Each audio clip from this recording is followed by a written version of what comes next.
कंचन madam का पति ने दूसरी शादी कर ली, मतलब खुद से किसी के कह देने से कि दूसरी शादी कर ली, प्रमाण होना चाहिए, साक्ष्य होना चाहिए। वो साक्ष्य नहीं है।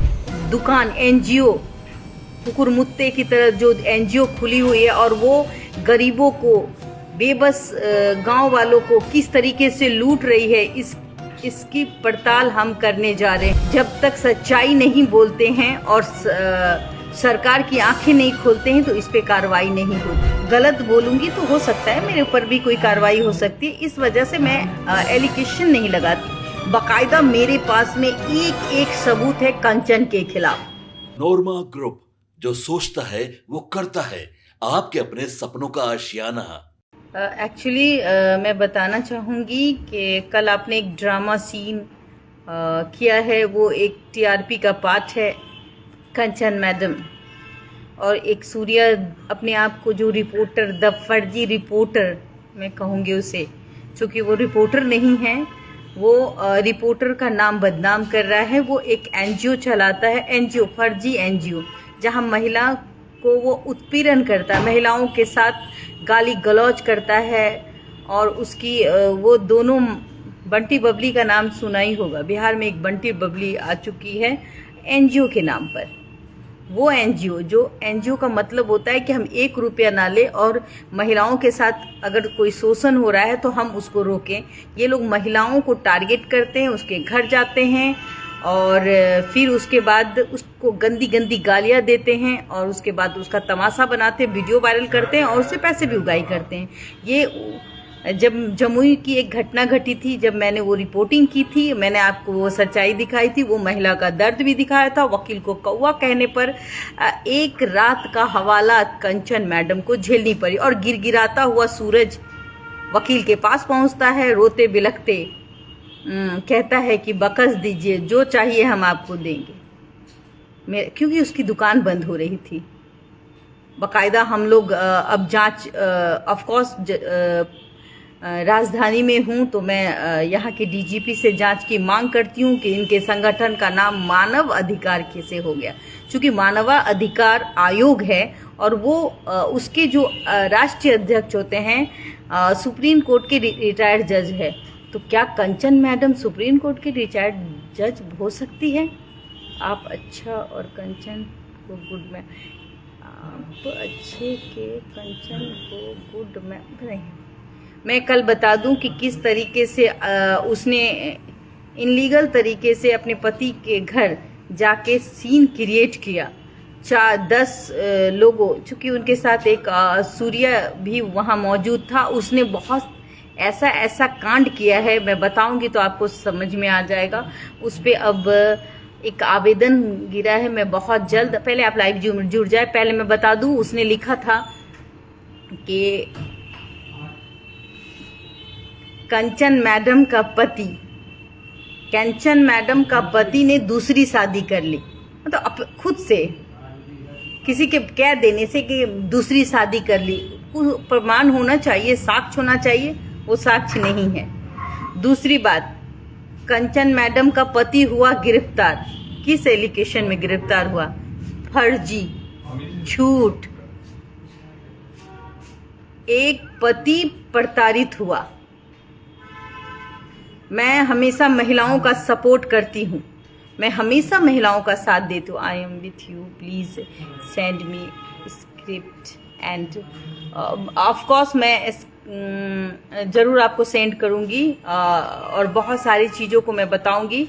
और जो बिहार में आजकल दुकान एनजीओ कुकुरमुत्ते की तरह जो एनजीओ खुली हुई है और वो गरीबों को, बेबस गांव वालों को किस तरीके से लूट रही है, इसकी पड़ताल हम करने जा रहे हैं और तह तक पहुंचेंगे। क्योंकि हम जब तक सच्चाई नहीं बोलते हैं और सरकार की आंखें नहीं खोलते हैं तो इस पे कार्रवाई नहीं होती है। तो अब हम कार्रवाई करवाएंगे। किस तरीके से ये लोग फर्जी तरीके से एनजीओ चलाते, एनजीओ के नाम पर पैसे उगाई का धंधा चलता है पूरे बिहार में। और ये एनजीओ में सबसे ज्यादा करप्ट एनजीओ, अगर एनजीओ नहीं है ये प्राइवेट लिमिटेड इन्होंने बनाया है और ये प्राइवेट लिमिटेड बना करके इन लोगों ने वो भोली भाली गरीब महिलाओं को धमकाती है। उसके अगर उसके पति पैसे वाले होते तो उससे मिलती है और फिर उस पत्नी का नतीजा हो जाता है, जैसे आपने वीडियो में देखा होगा। यस मैम, मैं अभिषेक, क्या आप मुझे सुन पा रही हैं? यस अभिषेक कुमार, मैं आपकी बातें सुन पा रही हूँ। देखिए मेरा काम भी है सुनना, और मैं अगर लाइव आई हूँ तो कहीं ना कहीं मैं आपसे बात कर रही हूँ। बिल्कुल सही कह रही हैं दी, मैं कभी झूठ नहीं बोलती, मेरे को झूठ बोलना आता नहीं है और मुझे कार्रवाई करवानी आती है, और बगैर सबूतों के हम कोई बात नहीं करते। चूँकि अगर हम किसी पर इल्ज़ाम लगा रहे हैं तो बेवजह हम नहीं लगाते, और बेवजह लगाने की हमारी आदत नहीं है। एक न्यूज़ प्रसारित करती हूँ मैं, अगर गलत बोलूँगी तो हो सकता है मेरे ऊपर भी कोई कार्रवाई हो सकती है। इस वजह से मैं एलिगेशन नहीं लगाती। बाकायदा मेरे पास में एक एक सबूत है कंचन के खिलाफ, और मैं वो बहुत जल्द डीजीपी को देने जा रही हूँ। रही बात हमारी बदनामी की गई, मुझे अब मैं उन पे मानहानि का केस करने जा रही हूँ। मानहानि का एक लीगल नोटिस दूंगी। सूर्या द रिपोर्टर, फर्जी रिपोर्टर, एनजीओ का सरदार, मतलब सॉरी एनजीओ मैं नहीं कह सकती क्योंकि एनजीओ का नाम बदनाम हो रहा है। ये दुकान चला रही है, एक एक कैंडिडेट, समझ रहे हैं? डॉक्टर की फीस होती है 1000 रुपये से कम ही होती होगी आई थिंक, लेकिन एक एक फीस ये 1100 2100 ले रही है। 1100 पूरे सबूतों के साथ मैं उस चीज़ों को आप तक दूंगी और प्रशासन को भी दूंगी।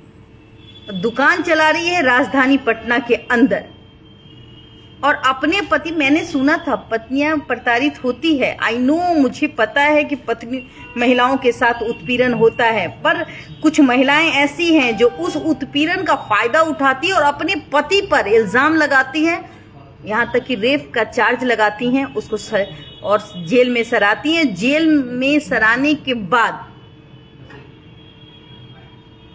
आप ही समझिए, फिर चाहती हैं कि हम उसके साथ रहें।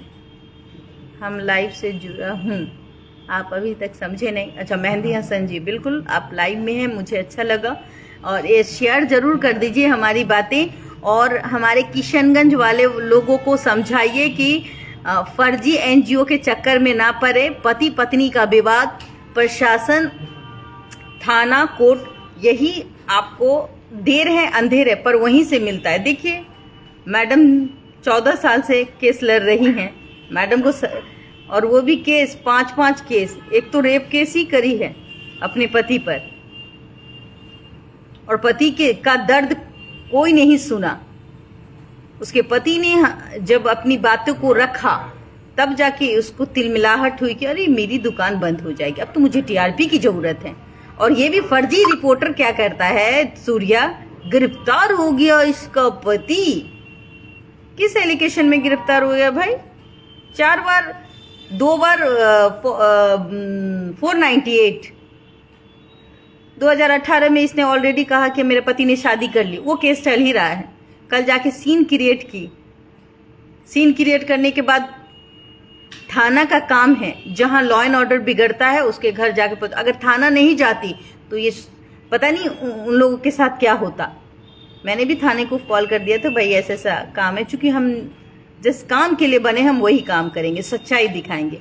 रुपेश कुमार, बिल्कुल सही बोल रही हैं मैम, कार्रवाई होनी चाहिए। आज कंचन का बात कर रही हैं क्या दी? बिल्कुल। देखिए कंचन, यू रिमेम्बर, कोई मोहतरमा अपने नाम के साथ मैडम लगाती है, इसका नाम है कंचन मैडम, और ये कहती है कि मैं ही जज हूँ, ऑन द स्पॉट मैं ही फाइनल करूंगी। तो अपने पति का मामला फाइनल कर लेना चाहिए। कोर्ट की जरूरत क्या है भाई?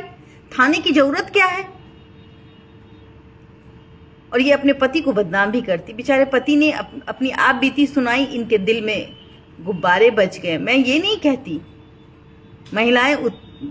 मैं महिलाओं का अक्सर सपोर्ट करती हूँ, लेकिन जो गलत है सो गलत है, मैं नहीं करूँगी सपोर्ट, इसलिए कि यहाँ वो गलत है। एक पीड़ित महिला जमुई में जाकर के जिस तरीके से ये गंदी गंदी गाली देती है, किसी पिता को बोलती है कि बेटी का कमाई खाते हो, शादी काहे किया रे, 498 का दिमाग लगा रहे हो, और ये खुद अपने पति पर 498 का दो मुकदमा की हुई है। यहां तक कि रेप का चार्ज, बलात्कार किया मेरे पति ने। आई शेम ऑन, शर्म आती है। आप बताइए, आज की महिला, अगर किसी पति ने अपनी पत्नी का बलात्कार किया और किसी के साथ करवाया, तो क्या वो पत्नी सजा दिलाएगी या फिर उसी पति के साथ रहना चाहेगी? मैं आपसे जानने की कोशिश करती हूँ। अगर आपके परिवार में किसी के साथ उसके पति ने या आस पड़ोस में उसका पति बलात्कार करवा देता है, उस पर मुकदमा दायर हो जाता है, वो जेल भी चला जाता है, फिर आप 10 साल के बाद आएंगे और कहेंगे कि मुझे अपना लो, तो या तो कंचन बेवकूफ़ है या बहुत ज़्यादा चालाक है। वो अपने पति को इस्तेमाल कर रही है, जिस तरीके से उसके पति ने अपनी आप बीती सुनाई। कल जिस तरीके से हमने एक ड्रामा सीन क्रिएट उसके सूर्या द रिपोर्टर में देखा, और मुझे कहा गया कि भाई देखिए, वे 2 लाख रुपए, मेरी इतनी ही औकात है रे टकले सूर्या, मेरी इतनी औकात है कि 2 लाख में मैं बिकूंगी? है सबूत, अभी मैं उस पर लीगल नोटिस भेजूंगी। उस पर अगर उसकी है हैसियत कि वो मेरे काम तमाम कर देगा। मतलब बबीता मिश्रा ने एक सच्चाई दिखाई, जमुई में एक रात हवालात में बिताई, कंचन मैडम गलत किया तो मैंने दिखाई तो तिलमिला गई। दूसरी बात, ये सूर्या द रिपोर्टर गिड़गिड़ा रहा था वकील के सामने कि मत बताइए, मेरा पोल खुल जाएगा, गलती हो गई। रो रहा था, बिलख रहा था। शर्म नहीं आती? किसी गरीब महिला परिवार के पास उसके पति से पैसे लेकर के उसके परिवार का अपमान करते हो, उसका वीडियो बनाते हो, बदतमीज। अरे आपको अगर मैं, एक आम आदमी भी काउंसलिंग तरीके से कर सकता है, एक आम आदमी भी चाहे तो किसी का घर बसा सकता है, उसको पैसे लेने की कोई जरूरत नहीं है। पर ये लोग 1100, 15,000, 50,000 ऐसे उगाही करते हैं, और इनकी रकम आप देखिएगा तो समझ में आएगा कि ये लोग किस तरीके से दुकान चले, गरीब को लूट रहे हैं।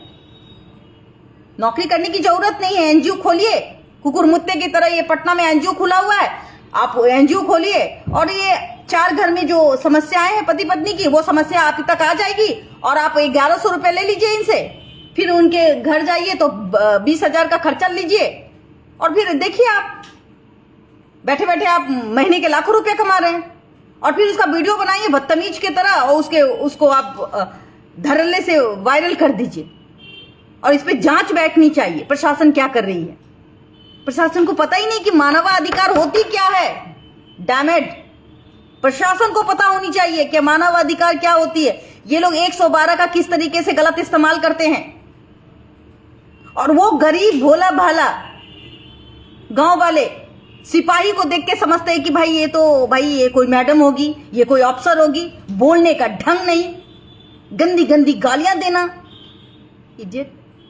आज मैं जब बख्तियारपुर थाने गई तो ये इसको पता ही नहीं था कि मैं आने वाली हूं। अरे पत्रकार हूं मैं तो कहीं भी पहुंच जाती हूँ। थाना और पत्रकार का संबंध बहुत पुराना होता है। मैं जब हमारी पूरी जब टीम गई तो वो वहां थाने के बाहर बैठी हुई थी। जैसे मुझे देखा, रफू चक्कर, ये पता लगाई थी कि क्या मेरे पति कोई केस वेस तो नहीं कर रहे हैं, मेरा पति कोई आवेदन तो नहीं लिख रहा है, मैं उसको थाने नहीं आने देंगे, फिर बेइज्जत करूंगी। लेकिन जैसे हमें देखा, अरे भाई आओ डिबेट करो, बात करो। मैं तो चाहती थी कि तुम बात करो मुझसे। तुमने कैसे कहा कि 2 लाख रुपया हमने लिया है, साबित करो। मैं तो कल लीगल नोटिस भेजूंगी, 50 लाख रुपए का डैमेज सूट करूंगी मैं। मेरे फोटो के साथ जो तुमने खिलवाड़ किया है उस पर सूर्या टकला रिपोर्टर बता, फर्जी रिपोर्टर, बेहुदा इडियट। किसी महिला को कहता हो कि मारो इसको 2 थप्पड़। देखिए इसके वीडियो को आप उठा के देखिए, सैकड़ों ऐसी वीडियो है जहां महिलाओं का अपमान किया जाता है सरेआम। अरे काउंसलिंग करना है तो घर में 4 दीवार में बंद होकर के करो ना काउंसलिंग। बिहार को बदनाम क्यों कर रहे हो? बिहार की बेइज्जती क्यों करवा रहे हो? किस घर में पति पत्नी का झगड़ा नहीं होता? बिहार में अब यही रह गया कि 4 बच्चे की माँ भाग गई, फलना का बच्चा कब भाग गया, बेटी भाग गई। अरे क्या बीतता होगा उस परिवार पर जहां पे तुम इस तरीके से ये क्या करती है मैं बताऊं आपको। ये लोग जाते हैं, हवक बनाते हैं कि मैं आयोग से आई हूं, मैं सुप्रीम कोर्ट ने मुझे ये केस सौंपा है, और ये लोग उस जगह जाती है और कहती है कि देखिए इसका मैं तमाशा बना रही हूं। आपने बहुत सारे वीडियोस को देखा होगा इसके। ऑन द स्पॉट में यहाँ फाइनल करके जाऊंगे, लिख के दो यहाँ, अभी तुम्हारा केस खत्म होगा। कैसे केस खत्म होगा? कोई अगर केस अगर कोर्ट में चल रहा है तो एनजीओ का पावर है कि केस खत्म कर दे, और एनजीओ का अधिकार ही नहीं है, पहले समझने की जरूरत है। जो बड़ी एनजीओ है वो कोर्ट में किया हुआ केस पर वो हस्तक्षेप कर ही नहीं सकती, ना 1 रुपया उससे ले सकती है, क्योंकि वो पीड़ित है। और ये पीड़ित महिला से भी पैसा लेती है, उसके पति से भी पैसा लेती है। मेरे पास अनेकों सबूत है और मैं ये सबूत प्रशासन को देने जा रही हूं। तमाशा बना रखा है। क्या है भाई गरीबों का? ये लोग हवक बनाने के लिए गांव में घुसती है और कहती है कि मुझे सुप्रीम कोर्ट से आदेश आया है कि आज आपका फाइनल करेंगे। और ये लोग गांव वाले का मोबाइल, जिसके घर जाती है उसका मोबाइल हैक कर लेती है। और क्योंकि जिस मोहतरमा ने, जिस पीड़ित महिला ने मुझे बताया कि सबका मोबाइल इसने छीन लिया जमुई में, छीन करके, और ये गंदी गंदी गाली देने लगी और कही कि तुम्हारा बाप का औकात नहीं होगा, मैं ये घर सील कर दूंगी। ये मैं नहीं करी, इसे कंचन ने कहा। तब जाके वकील ने जब इस पे सवाल किया तो वकील को गंदा गंदा गाली देने लगी। ओ माय गॉड, ये करेगी न्याय? जिसको न्याय के का कौन नहीं पता है। मैम आप साथ का एक, देखिए मैं बहुत बिजी हूँ अभिषेक जी, मेरे पास टाइम नहीं रहता है, लेकिन मैं आपको देखती हूँ, आपके मैसेज को पढ़ती भी हूँ। मेरे साथ जो भी हैं, जो मुझे जानते हैं, मैं सच के लिए हमेशा लड़ती हूँ। मैं अक्सर महिलाओं का ही सपोर्ट करती हूँ, लेकिन ये ऐसी महिलाओं का नहीं करती जो महिलाओं के लिए ही दुश्मन है। जो कल आपने देखा होगा किस तरीके से एक पति ने, उसकी पत्नी ने भी रेप का चार्ज लगाया था, और वो किस तरीके से अपनी जिंदगी, मौत को गले लगा लिया, अपनी जिंदगी खो दी। तो पति भी प्रताड़ना झेलता है भाई, और हम लोग तब जाके दिखाते हैं जब उस पति की हत्या हो जाती है या वो आत्महत्या कर लेता है। तो मैं मीडिया से भी कहूंगी, बगैर जांच पड़ताल के किसी के बारे में, जिस तरीके से कल एक तमाशा, एक ड्रामा सीन, टीआरपी का नशा ये करने के लिए जो मैडम ने किया ना, भाई जेल हो गया, ये दूसरी पत्नी है। काइंड योर इन्फॉर्मेशन, जब आपके पास सबूत हो तभी आप बात कीजिए कि जेल हो गया या उसकी पत्नी है। अगर वो लिविंग में रहती है, कोई भी व्हाटएवर, अगर वो लिविंग में रहती है तो ये सुप्रीम कोर्ट भी उसको अधिकार देता है कि वो लिविंग में रह सकती है। अगर वो रिलेटिव है तो आप उसको पत्नी नहीं कह सकते, बेवकूफ।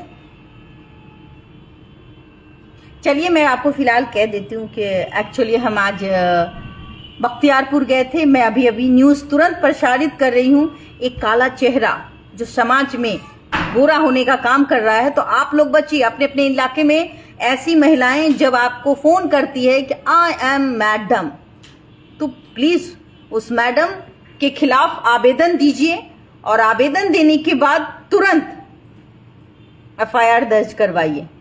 ठंडा हो जाएगा दिमाग, डरिए नहीं। चलिए मेरा मानना इतना ही था। बहुत दिनों के बाद मैं लाइव आई थी, सॉरी टू से, और मैं हमेशा सच का साथ देती हूँ चाहे कुछ भी हो जाए। चलिए, आप मेरे अच्छे दोस्त हैं, स्वस्थ रहिए और हमेशा हंसते रहिए, परिवार के साथ रहिए। यही मेरी दुआएं हैं आप लोगों के लिए। मैं हमेशा भगवान से मनाती हूँ, महादेव से कहती हूँ कि आप लोग हमेशा खुश रहें और ऐसे जालसाजों से बचें। और अगर ऐसी महिलाएं आपको कॉल करे, ऐसा फर्जी रिपोर्टर ये कहे कि मैं रिपोर्टर हूँ, तो पहले 2-4 लाफा उसके चेहरे पे लगाइए जम के। अगर मेरी बात अच्छी लगी तो प्लीज़ शेयर जरूर कर दीजिएगा। I love my Facebook friend. बहुत मेहनत करती हूँ मैं लोगों को जागरूक करने के लिए। चलिए बाय।